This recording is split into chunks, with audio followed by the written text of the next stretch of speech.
విశాఖ కేంద్రంగా railway zone ఏర్పాటు కావాలన్న ఏపీ ఆశల్ని నెరవేరుస్తూ కేంద్ర మంత్రివర్గం ఆమోదముద్ర వేసింది. పార్లమెంటు ద్వారా ఇచ్చిన చట్టబద్దమైన హామీ అమలుకు నడుం బిగించింది. తూర్పు కోస్తా రైల్వే జోన్లో రాయగడ డివిజన్ను ఏర్పాటు చేస్తున్నట్లు రైల్వే శాఖ మంత్రి అశ్విని వైష్ణవ్ తెలిపారు. బ్రిటిష్ కాలంలో ఏర్పాటు చేసిన వాల్తేరు డివిజన్ పేరును విశాఖపట్నం రైల్వే డివిజన్ గా మార్చినట్లు చెప్పారు.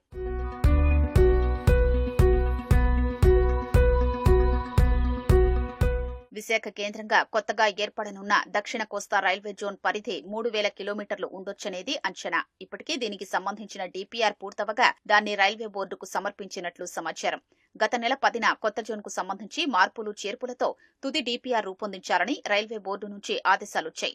ఆ తర్వాత 3 వారాలకే ఆ కసరత్తు పూర్తి చేసి పంపినట్లు తెలిసింది.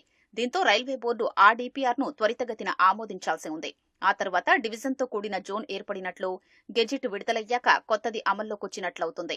రైల్వే శాఖలో ఈ ప్రక్రియ వేగంగా సాగుతున్నట్లు సమాచారం. దీంతో జోన్ ఎప్పుడైనా అమల్లోకొచ్చే అవకాశం ఉంది.